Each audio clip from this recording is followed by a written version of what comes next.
জানোয়ার কীট পতঙ্গ যা ছিল সবার নবী হিসেবে আপনি আগমন করেছেন। শুধু মুসলিম উম্মার জন্য না, আপনি হিন্দু, খ্রিস্টান, বৌদ্ধ, নাসারা, ইহুদি যত ধরনের মানুষ আছে সমস্ত মানুষের জন্য নবী আপনি হিসেবে প্রেরণ করেছেন। আল্লাহ নিজে ঘোষণা দিয়েছেন কুল্লুল ইনসানুন, প্রত্যেকটি মানুষের জন্য আপনি নবী। রাহমাতুল আলামিন সাইয়্যিদুল মুরসালিন জনাবে রাসূলুল্লাহ সাল্লাল্লাহু আলাইহি সাল্লাম পৃথিবীতে আগমন করেছিলেন আজ থেকে প্রায় 1400 বছর আগে। এই 12 রবিউল আউয়ালে তিনি আমাদের এই জনজমা পৃথিবীতে আগমন করেছিলেন। প্রিয় সাথীরা, সেই সময় আরবে ছিল অত্যন্ত কলুষিতময় একটি সময় বিরাজ করতেছিল। আরবের অলিতে গলিতে আনাচে কানাচে এমন কোনো জায়গা ছিল না যেখানে মদ, জুয়া, নারী নির্যাতন, হত্যা, খুন, গুম, রাজধানী, সন্ত্রাসী এমন কোনো অবস্থান ছিল না। আরবের সেই মরুপ্রান্তর সহ আরব আরবের আশেপাশের দেশগুলো সকল দেশ তখন কলুষিত হয়েছিল।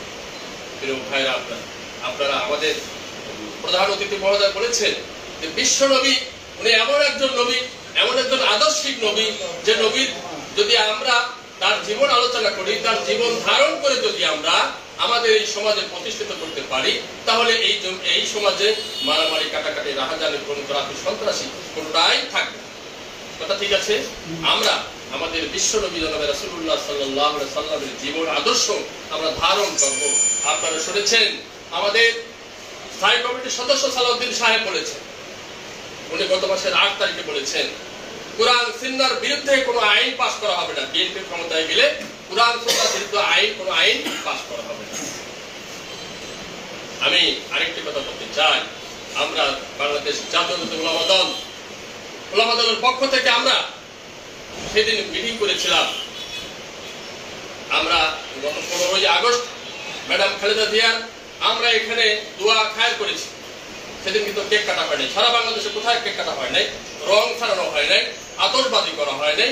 এইটা ওলামা দলের পক্ষ থেকে একটা সিদ্ধান্ত নেওয়া হয়েছিল যে আমাদের ম্যাডাম জিয়া এবার আমরা জন্মদিন পালন করবো কুরআন সুন্নাহর ভিত্তিতে।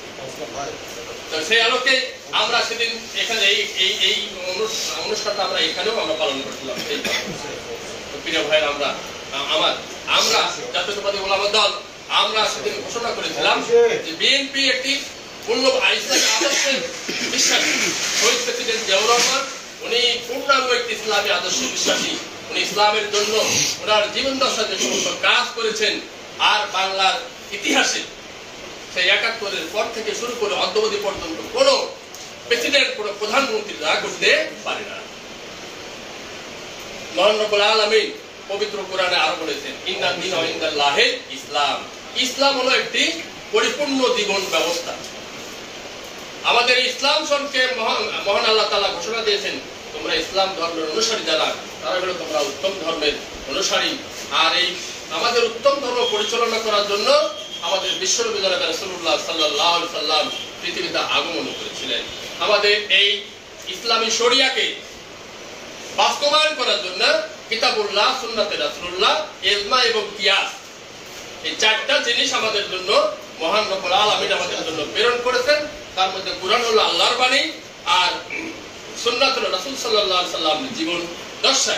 ইজমা এবং কিয়াস আমরা আয়ে মুস্তাহিদ উলামায়ে কিরাম যেটা বিষয় এখন অমীমাংসিত যে বিষয়গুলো রয়েছে সেইগুলো আমাদের উলামায়ে কিরাম এইগুলো বিশেষভাবে আলোচনা করে যে বিষয়গুলো আমরা ফতোয়া দিয়ে থাকি, আমরা সমাজের পক্ষে বাস্তবায়ন করার জন্য নিয়ে থাকি। আজকে আমাদের হাতে মোবাইল আসছে, ডিজিটাল মোবাইল। এটা ওই সময় ছিল না। যদি ওই সময় মোবাইল থাকতো তাহলে বিশ্বনবী জনাবে রাসূল সাল্লাল্লাহু আলাইহি ওয়াসাল্লামের কাছে সবচেয়ে দামি মোবাইলটা থাকতো, তাই না? তা আমরা এই যে মোবাইল মানে ব্যবহার করা, সৎ কাজে ব্যবহার করা, ভালো কাজে ব্যবহার করা, এগুলো ইসলামী শরিয়ার যে সমস্ত আলেম উলামা আছে তারা এই মাসলাগুলো দিয়ে থাকে। কোরআন এবং হাদিস আমাদের চর্চা করতে হবে। রাসূল সাল্লাল্লাহু আলাইহি ওয়াসাল্লামের জীবন ব্যবস্থাই হলো হাদিস। রাসূলের কাজ কর্ম, রাসূলের চলাফেরা, রাসূলের খাওয়া দাওয়া, ওঠা বসা সবকিছু হলো কি হাদিস। এই জন্য বলা হয়েছে কাউলি রাসূলুল্লাহ সাল্লাল্লাহু আলাইহি ওয়াসাল্লাম ওয়াফেলিহি ওয়া তাকরিরি, রাসূলের কথা কাজ বর্ণসম্মতি, সাহাবীদের কথা কাজ বর্ণসম্মতি এবং তাবিদের কথা কাজ বর্ণসম্মতিকে হাদিস বলা হয়। আমরা রাসূল সাল্লাল্লাহু আলাইহি ওয়াসাল্লামের প্রত্যেকটা বিষয় কিন্তু কম্পার আমাদের মধ্যে আছে। এই সুন্নাতগুলো, সুন্নাত তরিকা, রীতিনীতি, সুন্নাত হলো রীতিনীতি পদ্ধতি। তা আমাদের রাসূলের জীবন ব্যবস্থা যেগুলো আছে অধিকাংশই আমরা পালন করি না। আমরা অধিকাংশই পালন করি। আমরা নখ কাটি রাসূলের সুন্নাত, আমরা মাথায় চিরুনি দেই রাসূলের সুন্নাত, আমরা দাড়ি রেখেছি রাসূলের সুন্নাত, আমরা ওযুর সময় প্রত্যেকটা অঙ্গ 3 বার করে ধরে ধৌত করে রাখি রাসূলের সুন্নাত। ডায়েরি সুন্নাত 10টি আছে, তার মধ্যে অধিকাংশই আমরা পালন করে থাকি। তো আমি আজকের এই হাউসে যেহেতু আমাদের নেতৃবৃন্দ বিভিন্ন পর্যায়ে বিভিন্ন জায়গায় ওনাদের দাওয়াত রয়েছে, আপনারা শুনেছেন আমাদের আজকের সভাপতি মহোদয় বলেছেন যে আমাদের নেতা জনাব লুৎফর রহমান উনি রাজশাহীতে আছেন।